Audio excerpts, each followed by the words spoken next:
Hello everybody, and welcome to the webinar on building resilience through ESG. I'm Lyndsey Jones, and I'm executive editor at the Financial Times. And I've actually also delivered quite a number of transformational projects in the newsroom, and have had to engage with colleagues in terms of how to change their behaviour. And I'm also the lead author on a forthcoming book called Going Digital: What It Takes to Make the Change. And with me today, I've got Pilita Clark, who's an associate editor at the Financial Times, and she writes a weekly column on business life. And formerly, she was the FT's environment correspondent, and her reporting on climate change has been widely recognised. And she was named Environment Journalist of the Year 3 times in a row, and I believe the last one was in 2018 in the British Press Awards. Before that, she was a political correspondent at the Sydney Morning Herald in Washington, DC and Canberra. We've also got Guy Champniss today, who is a professor of applied behavioural science with IE University at the Business School in Madrid. And his research focuses on pro-social behaviour and corporate social innovation. He's also the head of behavioural sciences with the communications group TCEG.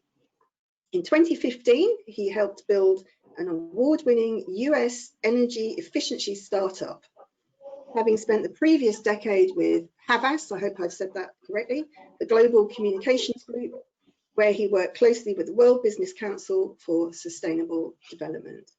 He's got an interest in clean energy, he's getting us all to use it, and he's also the co-founder of Greener Hours, which is aiming to make us all more carbon literate. And that's what we're going to talk about today. So hello, Pilita, and hello, Guy. Good morning. Pleasure to be here.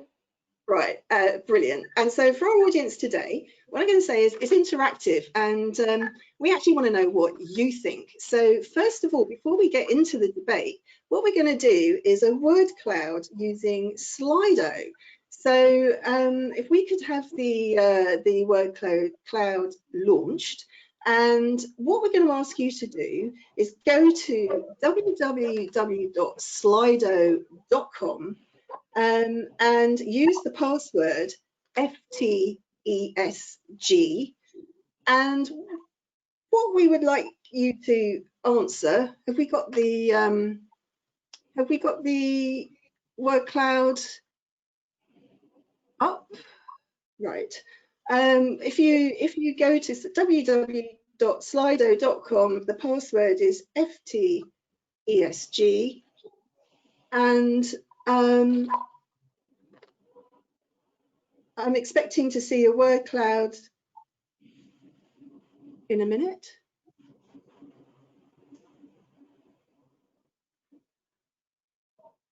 So the word cloud was going to say, sum up in 1 or 2 words what ESG means to you. At the moment, people I think are just getting used to it and telling us where they're coming from, which is London and Finland. So I think while people are getting used to that, Pilita and Guy, Pilita, why don't we come to you first? What does ESG mean to you? And have you got 1 or 2 words that you can start to chuck in for the audience to start thinking about? Well, I don't want to sound too heretical here, but I find ESG a somewhat annoying phrase because I think it's, well, first of all, it's an acronym, which I don't like. And secondly, I think it's somewhat confusing for people. They get the environment, they get a bit sort of confused. Is it sort of social, society? And then is the G, government, governance? What exactly is it? And then exactly what does it mean? How's it different from CSR, another acronym?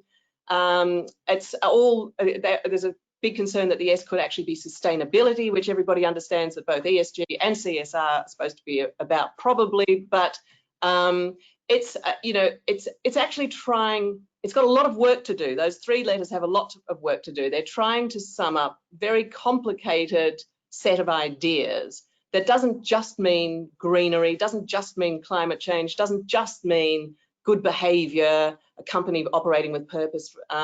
But so I don't really like it very much. But I guess for me, when I look at it, perhaps it's because of my background, but I instantly think climate change. Right. So well, we're getting a lot of great responses here from our audience. You can see sustainability, responsibility, sustainable profit. These are the things that the majority of the people are putting in, and lots of other interaction going on there as well. Guy, you come in on this. What does it mean to you in 1 or 2 words? Well, I probably shouldn't really agree with Pilita, should I? But I'm going to, on this one, a little bit, in the sense I think its intentions are really good. For me, though, it does, the 2 things I think of are compliance and sustainability. And I think neither of those 2 words are particularly motivating or engaging. I think it's, as Peter says, it's trying to do an awful lot of things at the same time. And I think I can understand its compliance routes, and I can understand, in terms of reporting and transparency, how important it is. But I fear it's being slightly sort of overextended and used for purposes that actually it's really not. It's not fit for. So I think also along the lines of sustainability, I think it's the reasons that word exists are, of course, incredibly important, but I find it a really difficult word to get my head around in terms of what exactly does it mean, and what does it mean in any sort of material sense for a business or a company or a sector. That's what I find very difficult about it. So overall, I recognise the importance of it, but for me, it's quite compliancy and it's quite sustainability-y. Yeah, and that sort of chimes with what our audience is saying there too. Sustainability, responsibility, the big words coming out of this. Sustainable profit there, challenge and opportunity, green, and I think I saw something else about there's risk reduction, self-serving. People have put in. There's a lot of different thinking going on around this with our audience here, clearly, and also future. Actually, I just saw the future. Yeah. So on that. Pilita, if I come to you with our first question, really, to get this going, is it really possible for businesses and governments to pay as much attention to ESG issues while we're in the worst economic crisis in living memory with this pandemic? Yeah, well, that's such an important question. And at the beginning of the pandemic, back in sort of February, March, or particularly March, April, I guess, it was interesting. I remember seeing Michael O'Leary, the head of Ryanair, predicting on an FT conference very confidently that the whole EU climate agenda was going to really not proceed very far or fast because of this pandemic. And he said, governments are just going to be too distracted by a tsunami of unemployment and bankruptcies and so forth. And I remember listening to him and thinking, well, we'll see about that, because a lot's changed since the last financial crisis. But he may well be right. And if you can look back nearly 10 years to the last major global financial crisis, only $1 out of every 6 went on sustainable infrastructure, according to research that's being done. But I think that the whole the environment, the climate change and environment, and ESG, if one wishes to use that term, has just changed dramatically since then. For a whole bunch of reasons. But if you look, Greta Thunberg was literally 12, and no one had heard of Extinction Rebellion. The IPCC had not come out with its report. The Paris Agreement hadn't actually been agreed. All of those things, I think, have basically led to a huge change in thinking, and that in turn is being reflected by the sorts of government actions that, I'm sorry to say to Mr. O'Leary, have been taken since the pandemic. And if you look at the stimulus packages, for example, in France and Germany in particular, tens of billions of euros are being devoted to environmental, sustainable, green activity. We're seeing bailout funds with green strings attached in some countries, Air France being the classic one in France, where they're saying, yeah, well, we'll help you, we'll give you the money, but you have to basically rein in short distance flights that can be replaced by trains. So, I think on that, Lisa, sorry to interrupt you. Well, on that, with the Air France example, hasn't there been some criticism around? Yes, they've put strings attached to that agreement, but Air France it's only on their short domestic flights, or has that changed? Yeah, no, that's right. people are saying, you know, if you really want to shift the dial, then you have to look at long distance, not just short distance. But actually, I think you have to start with short distance, because they're these flights, you know, and here in the UK,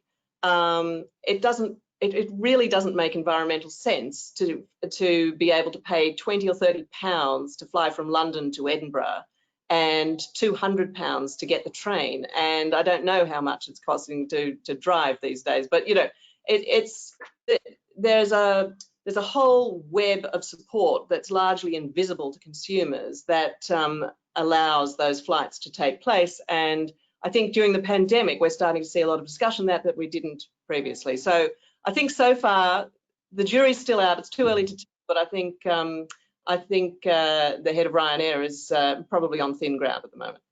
That's very interesting. Thank you, Pilita. There. So Mr. O'Leary's on thin ground is Pilita's view, and also cheap flights versus expensive train tickets there.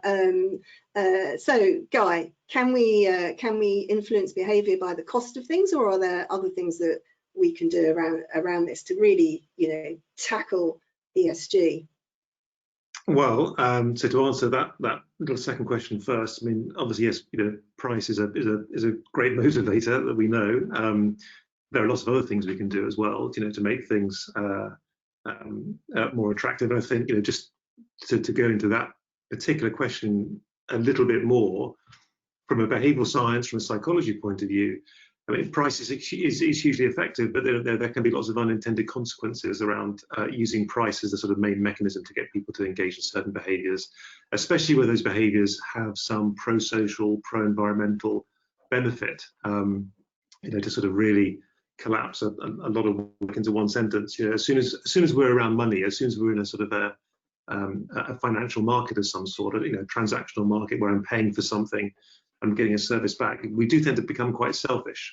So there is actually quite a lot of research that suggests that if you're trying to engage people in doing the better thing, so to Pilita's point, if we want to get people onto the train rather than a plane to go from London to Edinburgh, for example, yes, of course, you know, the price of that service sends a very clear signal and will motivate, but there are plenty of other levers that we can pull too, which rely more on a social market dynamic that talks about, you know, what are the sort of social consequences of this? What is the social price of this, for example, which in many cases, and of course there are lots of caveats around when they work, but can be hugely effective. I think, you know, one of the most striking examples very quickly is a daycare center in Israel that was getting very hacked off with parents arriving late to pick up their children. And they gave them a sort of 15-minute grace period. And they got to the point where they're having to sort of keep their staff later to pay for people arriving later and later to pick up their children. And they decided actually what they do, they'd introduce a financial dynamic to this. And they said, okay, you know, we're not going to give you this 15-minute grace period anymore. We're going to start charging you for every 5-minute block, more or less, that you're late to pick up your children. And they felt that as soon as they put this financial incentive in place, it would basically get the whole thing to work better, and the parents would turn up. But in actual fact, what happened is that every parent then realised that there was now a formal market in existence, so they could just pay to arrive later. So actually, rather than getting their children picked up earlier, they turned up much later. So I think, you know, that's an extreme example, but there are definitely unintended consequences of using money to drive those things. Very briefly, to go back to the first question, though, in terms of, you know, is it really possible for businesses to pay as much attention to ESG now? I honestly think they have no choice, is the very seemingly sort of simplistic and idealistic answer. But I think when we look at all the disruption that COVID has created, you know, on the one hand, it has been the most vivid, large-scale social science experiments that could feasibly be, or unfeasibly be undertaken, I suppose. But the reality is most of the disruption that's causing, it seems, you know, in many cases is accelerating what was already happening beforehand. And I think, you know, there was a huge amount of momentum behind the sort of the ESG piece to begin with, despite our concerns over the language of it in terms of what it focuses on, whether actually we can even see it as a sort of a strategic driver for business. That's another matter. And I think what's happened with COVID is, you know, these things have been accelerated. And you know, we mustn't forget that at the end of every business, somewhere there is a customer, there is a consumer. I mean, we are all in consumer-facing businesses, is the reality at some point. And you know, we cannot ignore the groundswell of concern that, you know, what we can't have is another version of COVID. And I think that people can't quite quantify it, but they are looking at all these other things that, oh my God, I've just realized that we are not we are not in control of these things, or certainly, you know, we are not impervious to the consequences of these things. So I think it's a moment, put it that way, and I think ESG has to come through as a result of that. Yeah, I think it's certainly a moment. I think we all feel that right now, and I love the point around, sure, this is just an acceleration of trends that we are seeing across the board. I would actually like to remind our audience that this isn't going to be an interactive webinar. We're actually going to come to another word cloud in a minute, but before we do that, I would really like you to send us in your questions, because this is your session as well. We want your questions and your comments, and our panelists, I will put the questions to our panelists and they will answer them. So really do take this opportunity to pick the expert brains of Pilita Clark and Guy Champniss. So right now, we are going to ask you for your views again, and this is another word cloud. If we could get that up and running, and again, it's www.slido.com. Hopefully you've all got that on your phones now, and the password is FTESG. Now, what we would like to know is, for you personally, what can you change about your behaviour or behaviour patterns? Oh, there you go, immediately someone's put in flying, and that's a big one that we're seeing, actually, isn't it? I mean, obviously the airlines are in dire straits at the moment, and there's often a lot of discussion around, will business class travel return? Who would like to come in on that? Pilita, would you, any comments around flying or meat eating? Take your pick.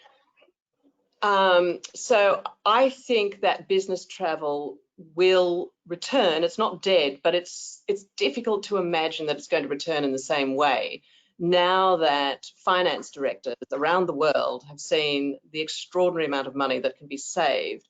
The caveat, I think, is that whoops, there go my lights, and excellent FT energy saving measure in action here. I don't think that even is going to turn them on again, but there we go.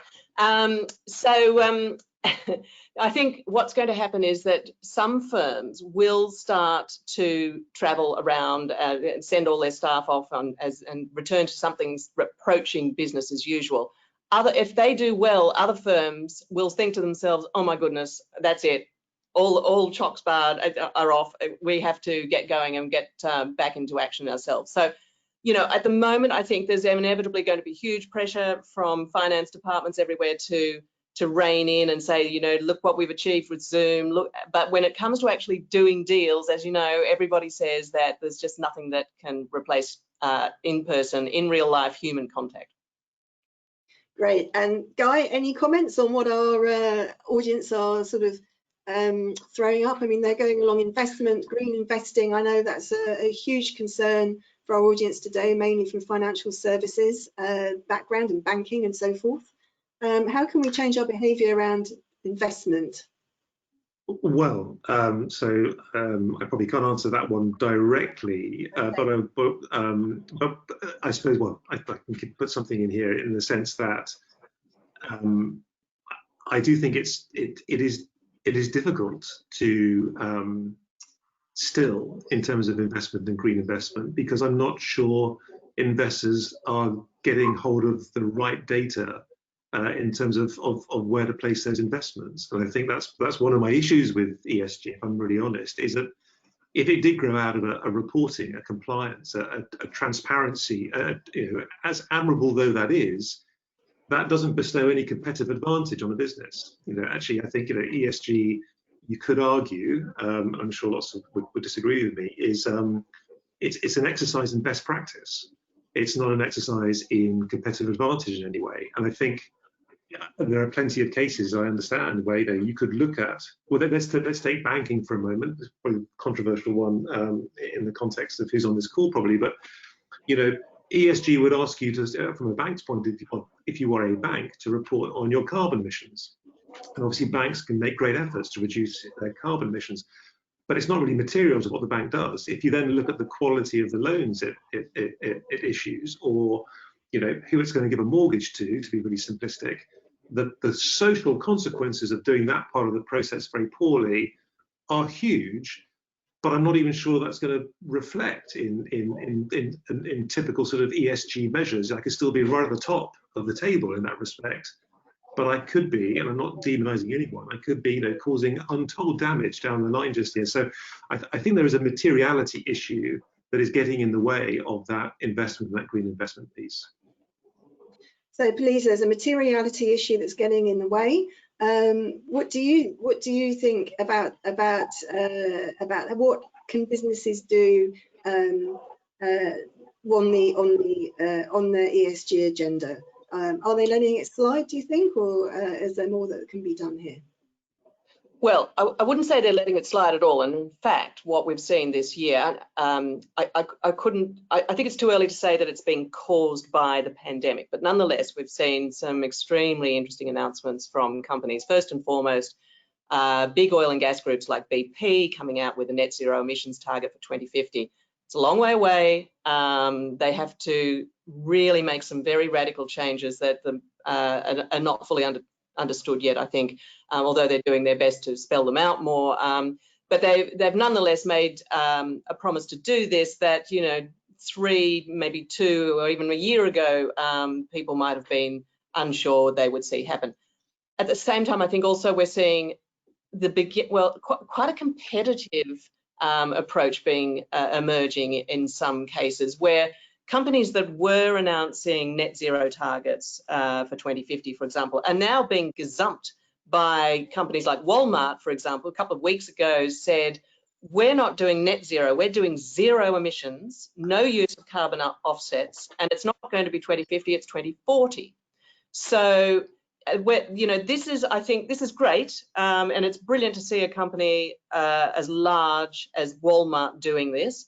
But I would still say that the number of companies that are at least trying to align themselves with the temperature goals in the Paris Agreement, which again is almost as much gobbledygook as ESG, I realize, for some people. But nonetheless, I mean, it's becoming more widely understood what that means. It really means a dramatic cut in emissions starting now.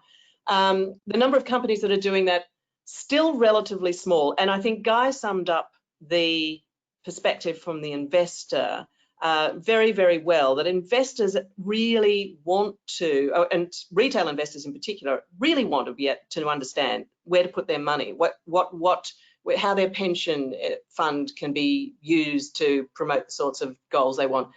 It's difficult, and then even when it comes to more sophisticated investors who do it for a living, there is such a plethora of differing standards out there that that we're kind of in a bit of a Wild West phase at the moment. That is starting to change fast. Only a couple of weeks ago, New Zealand became the first country in the world to make it mandatory for organisations to use these climate risk disclosure standards that, in fact, were pioneered here in London by the former Governor of the Bank of England, Mark Carney, who started off this process where these standards were drawn up.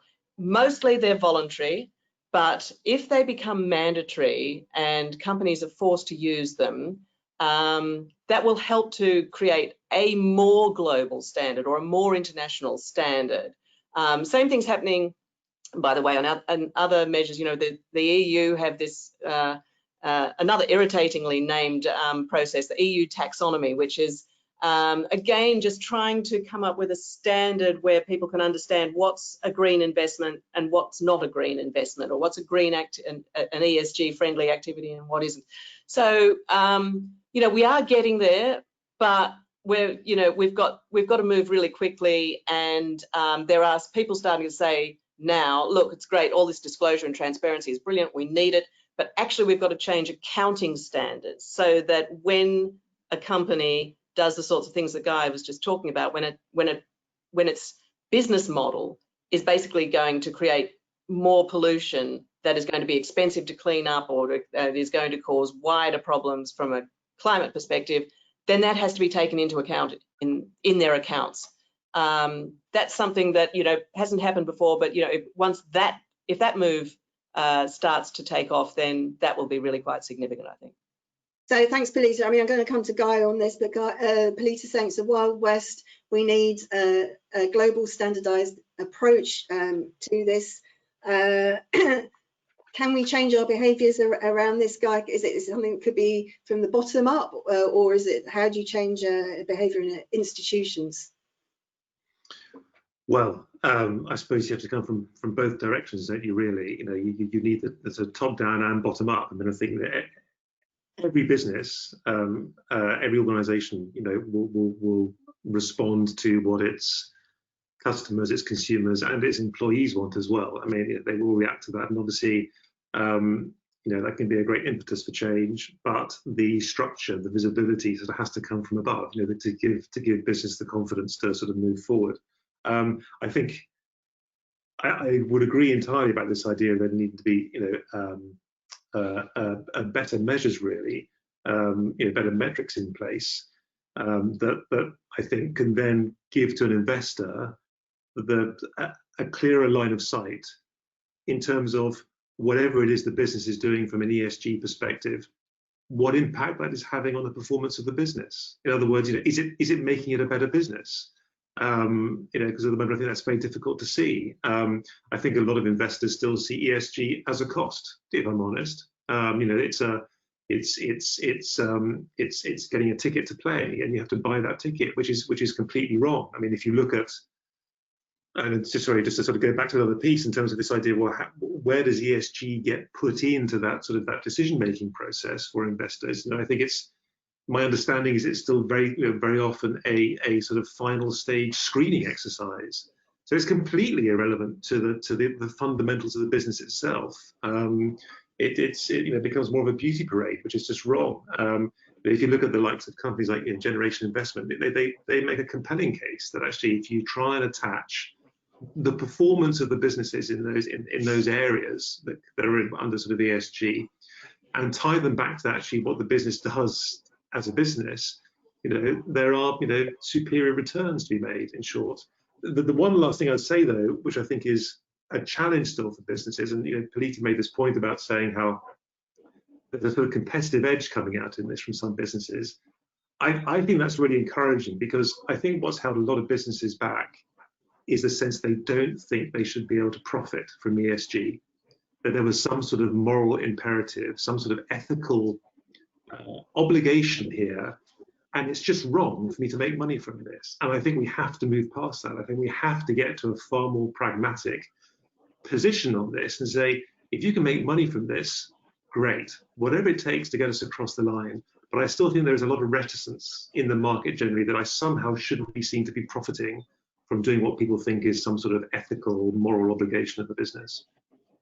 And I think that's an interesting point there you're making, Guy, because I think it feeds into, actually, we're getting a lot of amazing questions from our audience, by the way, and one of our audience has actually posed this question, is what limitations do you see in ESG? And it sounds like that you're sort of touching on a limitation there of ESG in terms of should businesses be profiting or not. Pilita, have you got a view on how that should work? What are the limitations of ESG? Yeah, I mean, I think that's absolutely right, that there is a reticence there. I guess I think part of the problem is that the history of ESG until very recently was not terribly exciting and encouraging, and it was something that was just seen that, you know, the marketing department would look after that, and we just have a fairly low-level team in charge of it, and we'd tick that box and we'd put out a glossy report and that would be fine. And it was really, in some cases, unfortunately, borderline greenwashing, where companies were trying to pretend that they were incredibly responsible and sustainable when they weren't. Now, I think that we are starting to see quite a shift. And if you look, I mean, really the poster child here that I still, as an Australian, find difficult to think has actually happened. But, you know, Rio Tinto just lost its chief executive after he was unable to quell huge amounts of investor concern, let alone wider public concern, over the destruction of 46,000-year-old Aboriginal site in Western Australia. Now, you know, that was a very extreme event, I think. The pictures made it clear that this was something that, you know, was quite striking. But nonetheless, you know, to lose a chief executive over what is actually not, it's really more a governance and social issue. In other words, it's the S&G and ESG considerations that that really came to the fore there. I mean, I don't know what Guy thinks, but to me, that was a very striking example of how things have moved on. And if companies are not paying attention at the highest levels to ESG at the moment, I think that they are putting themselves at greater risk than at any time in the past. Yeah, I mean, that was a truly fascinating story there about what happened with that company. Guy, what are your views around that? I would agree entirely with that. I think, you know, it's I mean, certainly how we can make our opinions felt now is more rapid and at a sort of, you know, it's at a larger scale than ever before. So upset around those issues can manifest and be visible very quickly now. But I think you're right. I think, you know, there is it really is at businesses' risk if they don't take this. I don't think it's just a question of how seriously they take it, because obviously every business considers its reputation as a critical asset, but it has to be about more than reputation. That's the trouble. I think, you know, businesses need to recognize that ultimately this is a source of strategic competitive advantage in some way. You have to think that way. The minute you don't, it doesn't matter how elaborate it is, it stays on the periphery or the fringes of the business. And then you get, I'm not calling out Rio Tinto because obviously I really don't know the intricacies of exactly what happened there, but you could see how that could happen if it is, well, this is the reputation of the business. This is what we do from a compliance point of view. This is what we do from a reporting point of view, but this is what we do as a business. And I think the chances of that sort of slip happening, I would say, disappears if you're looking at the bits that prop up ESG and say, how can our business be better? Not just in terms of morally or ethically, but how can we literally outperform if we take these things on board? Those slips don't happen if you think like that. If you see this as an engine for innovation, I think those problems go away. I really do. It's when it remains a separate siloed thing that those risks persist, and you could have these, you know, catastrophic slips, which you know, as Pilita just mentioned, Rita had. So thanks for that, guys. I think that's actually probably hopefully answered the question that one of our audience members have put to us, which is how can businesses build their reputation using ESG as we emerge from the pandemic. So hopefully that has given you some food for thought there. And also there's a comment here that we should cherish our environment too. So Pilita, if we could come on to the markets, I guess, is it possible that markets can move ahead of governments when it comes to pricing climate risks? So yes, at the moment in the slightly wonkish climate finance world, there is a view that markets are already moving ahead of governments, and people point to what admittedly are some fairly dramatic instances. Just last week, for example, Lyndsey, you'll know this because it was a very prominent story in the FT, but Next Era, which is a big US wind and solar generator that is hardly well known. I mean, not hugely known in the US, to be honest, but you know, certainly not globally very well known. Anyway, last week, its market capitalization, the value the market puts on that company, exceeded that of ExxonMobil, which when I joined the FT nearly 20 years ago, was always the world's largest public company. And it's just extraordinary to think that's happened, except if you think, well, hang on, you know, we're in the middle of a global pandemic, massive economic crisis, demand for oil and gas has plummeted, the oil price has gone down. Surely you just sort of kind of expect that. Now, I feel at the moment it's too early to call the end of ExxonMobil or say there's an inexorable slide. However, even before COVID-19, we were starting to see a shift. Investors were well, in some industries, the energy industry being one of them, we were starting to see a slide in prices. So, you know, I guess I suppose I would say that yes, we are in some industries starting to see that. I mean, cars are another one actually. There was a really interesting speech that a member of the European Central Bank made actually the other day, where she pointed out that if you look at conventional car makers, their share prices have completely slid since the start of the year in Europe, whereas Tesla's has gone nuts, to use the technical term. So, you know, I mean, we are starting to see quite a shift there. Now, how is this related to the pandemic? That's why I defer to people like Guy at this point, because I struggle, to be honest. And I thought on the radio this morning, Prince William was struggling a little bit as well when he was announcing a laudable effort with Sir David Attenborough about a new prize to encourage people to try and fix climate change. But you know, when he was saying, well, you know, when we had the lockdown, we could hear the birds and quiet streets, which, you know, personally I was all in favour of. I loved it. But is that actually going to make me change my behaviour enough? And is it going to make investors and companies change their behaviour enough? And is it going to result in a global near halving of emissions between now and 2030, which is what scientists say needs to happen? I don't know. That's a good question, Guy. Can you come in? Can you come in on that? So, is this pandemic actually going to make us change our behaviour and halve emissions, or get them to zero? Well, I mean, if I had an answer to that, we'd all be in good shape, wouldn't we? I'm sure. But I think there are a couple of things that are interesting there. I mean, I think one, I think it's Tim Schmidt, who was, you know, the founder of the Eden Project, famously said, you know, sustainability is all well and good until it gets in the way of a warm shower and a cold beer.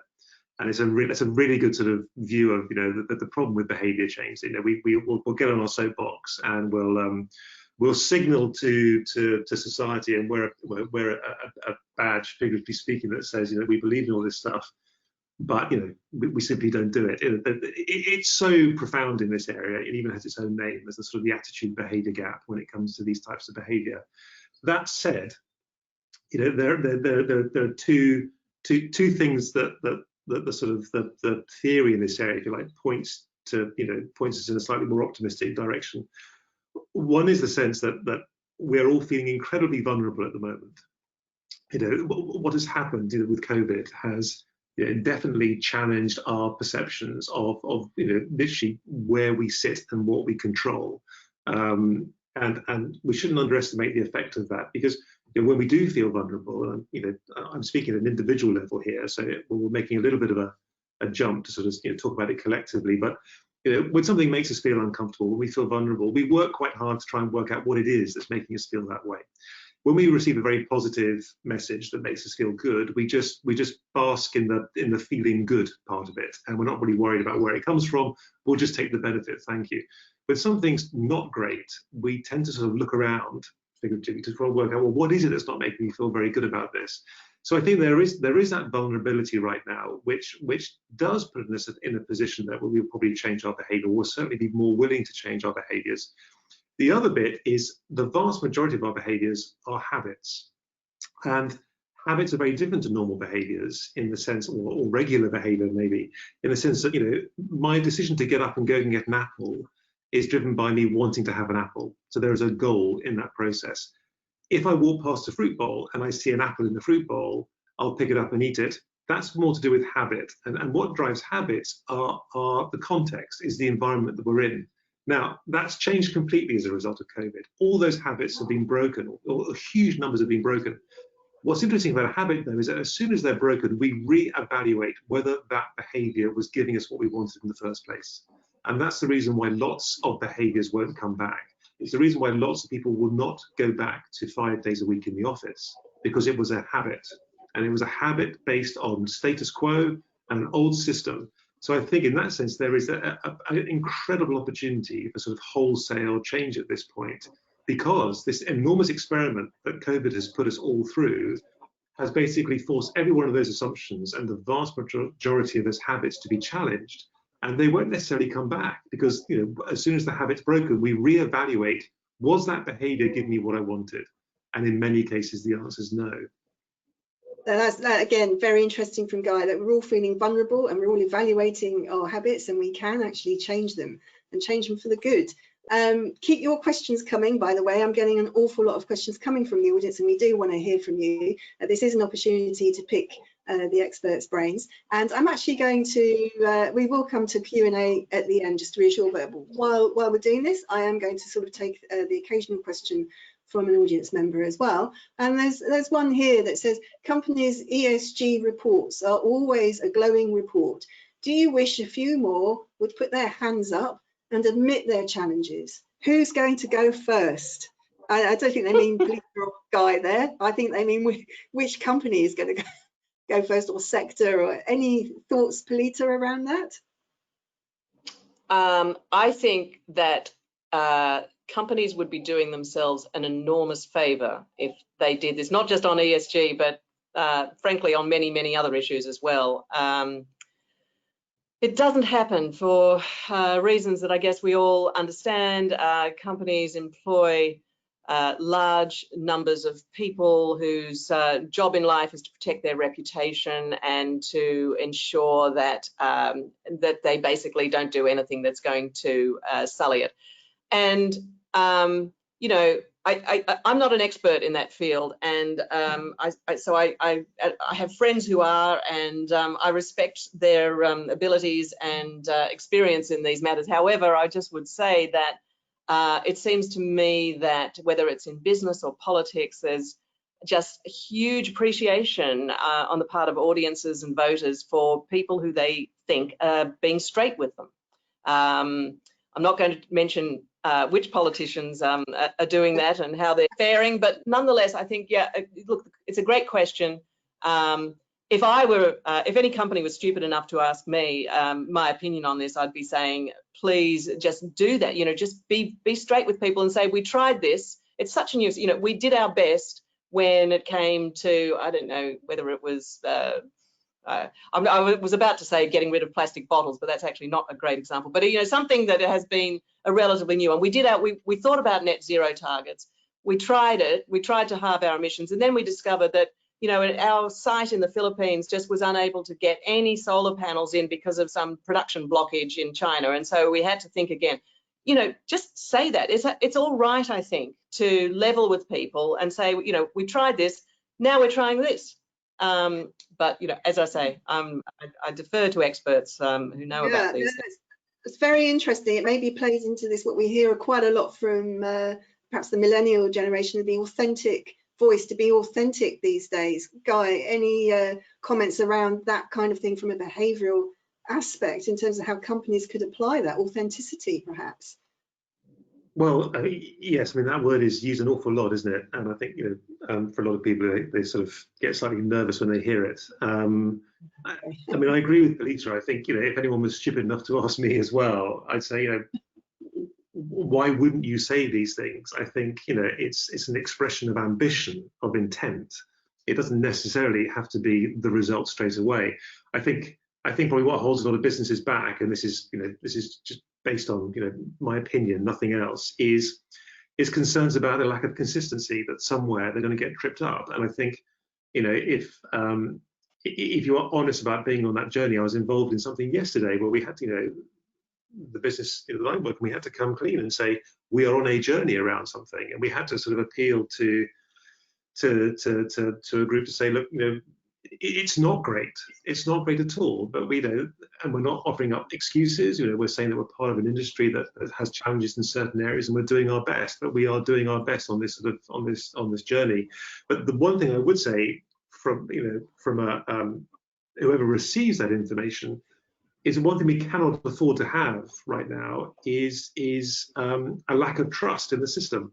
You know, it's, you know, again, I don't want to call out one particular industry, but you know, when you look at the energy industry, certainly here in the UK, you know, with so much of this, there needs to be a large-scale behaviour change in some way. That every industry needs to, if anyone's going to meet any of their targets, then we fundamentally have to change the way we do things, not just what we buy or what we consume.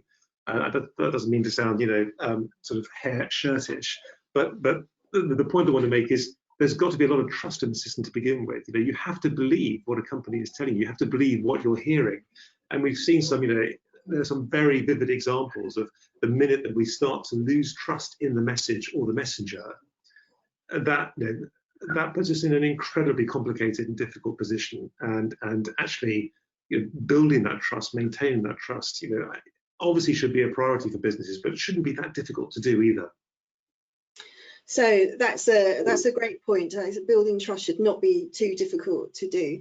But now, because as I've been saying, this is hopefully interactive, and we're going to go to a poll for our audience. And while this is happening, I also would really love our audience, keep your amazing questions coming, because I have got a lot and I am going to go and put them to Guy and Pilita shortly. But first of all, we'd actually like to know what our audience thinks. And it's quite simple. It's just a yes or no. Do you think ESG will struggle as companies focus on bouncing back from the pandemic? What do our audience think about this? I'll give you a minute. Oh, that was one person. So 100%. I was thinking, oh, 100%.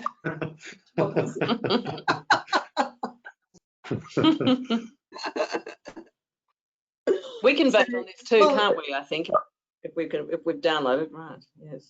I'm not going to skew the result. Oh yeah, just keep. No. I was going to say keep clicking. No, we don't want to do that.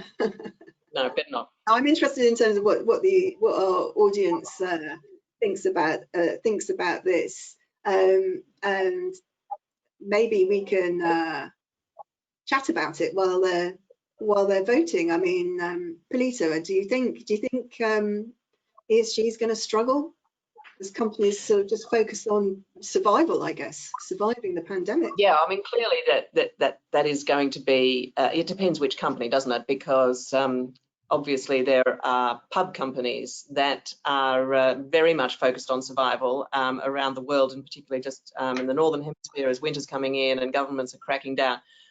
Pub companies, restaurants, cafes, clearly airlines, clearly all of these companies that have been disproportionately hit by the measures that governments have to bring in to try to contain this virus. You know, the idea that they're going to be able to be sitting down having a deep and meaningful conversation with the ESG team about 2030 targets and 2050 when they don't know if they're going to be alive next month or not is, you know, I think we have to be realistic there. But saying that, you know, there are clearly other companies, and I think many in the energy world, you know, you just have to look at what they're doing, and also the financial institutions supporting them. You know, JP Morgan Chase just came out this week to say that it was going to be trying to effectively kind of distance its financing portfolio from fossil fuels. This is something that climate activists have been pressing it to do for a long time. So, you know, I think that there is something happening out there, and I think Guy's explanation that we're feeling more vulnerable, our habits have been broken, we may not go back to them again. I mean, there is a sense there for reasons that I suspect don't just vary from industry to industry, but from country to country. But for whatever reason, I think that we are seeing in many cases that companies are, you know, ESG agendas are not just going to be struggling, they're going to be just continuing as usual, and in some cases accelerating in companies. So that's what it looks like at the moment. Thank you, Pilita. And Guy, any thoughts? Because clearly this question is really splitting our audience among those who are voting. It's very tight between yes and no. Yeah, so I would say that I think ESG should struggle, and I'm only saying that because I think that the focus needs to shift from seeing this as purely a sort of reporting piece, and it becomes much more central to what the business does. I mean, I completely agree with Peter's point about, you know, the airlines and the hospitality industry are having a shocking time, and it's difficult to see how you know, what they could do about that. But if you are looking even in those sectors, if you're looking to try and keep your business alive, I don't know how you can do that without factoring in what is underneath ESG, but pulling it from that reporting piece into trying to basically read the market better, or read the opportunities better. So yes, I think ESG should suffer, because I think it cannot remain as a fringe reporting separate function. That actually, if ever there's a moment, this is the point at which we have to start saying, and I can't see what that looks like for the airline industry, but you have to start thinking about how is this reshaping the market environment, the landscape in which I'm operating. If you choose to ignore those things, you simply cannot compete as well now. So I think it has to come in-house more. Right. Okay. Thanks, Guy. What we're going to do next, I think we're sort of running out of time a bit. We've got roughly about 10 minutes left, and we're going to go to Q&A from the audience. We've got quite a lot of questions actually that have come in. Do keep them coming, because this is your chance to ask Pilita and Guy anything. They may be honest, so they don't know the answer or something, but give it a whirl is what I'd say. So we'll kick off with this one. It's quite general, Pilita. Is the general population really motivated by sustainability in everyday decisions? Fast fashion, wood burners, massive plastic waste suggest not. What do you think about that comment from the audience? Well, I think that really, goes back to what Guy was saying earlier about, quoting the founder of the Eden Project, that, we're all very happy to do this until it starts affecting our ability to have a warm shower or cold beer or cold wine or whatever. I mean, I think that's very true. And I just see, in countries around the world, year after year, what really changes people's behavior at scale, and this is Guy's area, not mine, but it does seem to me that companies can't be doing this alone. It's ridiculous to expect them to, particularly when if one moves out ahead of the other, it could be at a competitive disadvantage. Clearly it's up to regulators and authorities to set the rules that for everybody in many cases. And I think governments have been reluctant to do that very often, because they don't feel as though they'll be taking voters with them, even though I have to say sometimes the same governments will be doing their own surveys in their own environmental climate departments, which are showing overwhelming support, for example, for more green energy, even more onshore wind turbines and wind farms. We see time and again that actually there's a huge public demand and support for measures that run into obstacles for reasons that have a lot to do with who has more political power around an administration or a government. So I think that's in a sense those school strikes that we saw on Fridays that Greta Thunberg began, and then the way they snowballed around the world, and the way that adults, of course, joined in a way they were kind of meeting this pent-up demand. Even Extinction Rebellion, which of course has been quite contentious in many ways, has taken some really quite radical actions. But again, there's something there, the way the so-called Overton window shifted as dramatically it did on these measures just suggests to me that there was this pent-up demand that I think progressive and interesting and forward-looking companies are really have understood and have acted on. And I would say that the others are going to be catching up slowly. Right. So on that, Guy, is there anything more to add? I mean, from a behavioural perspective? I think the question is a very good one. That actually, we know that we can look at lots and lots of research, and we can ask people all the time, how much do you care about this and you care about that? And we often see sort of high 80, 90% of people doing it, or claiming they're going to do it. And of course, they don't do it. We know that. So I think business needs to be very careful not to read too much into those big bits of market research that sort of point to this interest. But that said, we need to make it easy, and we do need to make it sort of compelling, and there are plenty of ways to do that. And very, very briefly, a company called OPower, which is now part of Oracle, it was a beautiful execution where they basically had been trying, everyone had been trying, utility companies, energy companies, been trying for a long time to get people to sort of basically use less electricity. And I can make all the arguments in the world in terms of it saves you money, it saves us building new power plants, which basically feeds into the tariff you're going to be paying for the next 20 years, etc., etc. Turns out the best way to get people to use less energy is for me to tell you what your neighbours are using. And if you're using more than your neighbour, then you use less electricity. I'm not even asking you to use less electricity, you just do. So I think, you know, it's a very sort of, you know, pretty example, if you like, but there are 1,001 ways to skin that cat. And I think we need to be more creative and more pragmatic in terms of how we do that. How do you actually find out how much electricity your neighbour is using? Well, so they put it on the bill. So they'll give you the average for the street around you, for example. So Pilita, if you saw that all the other houses where you live were using less than you would use, well, maybe you wouldn't, but I'm fairly confident that you know, now you're wise to the trick, so to speak. But yes, it's a concept of social norms. You know, if we're aware of that, we don't want to be on the wrong side of a social norm. So we'll modify our behaviour very quickly, even if we're not requested to, because we don't like being on the wrong side of history, basically. Oh, interesting. And it's not about being nosy then. I think I'd love to know what my neighbour's up to. But anyway, that's digressing. So I'm going to have, we haven't got much time left, but I think we can easily do one or two more questions. Here's one more. Businesses that don't comply with ESG, what's their future? Bankruptcy. Pilita, would you like to go first on that one? I'm going to say no. Unfortunately for many viewers, I'm sure, but no. I mean, the truth is, at the moment, you know, you can. Many businesses are able to get along perfectly well, not by ignoring it completely, but by doing a bare minimum. So that the hard reality is that that those are the facts on the ground at the moment. Now, whether that's going to change is the big question of this pandemic, I think. I mean, I know, you know, a lot of us would like to think that is the case, but certainly the risks are greater, I think. If you're going to proceed as if there's never going to be any penalty or any punishment, then you are definitely, I would say, again, depending on which industry you're in, you're definitely going to be facing greater risks.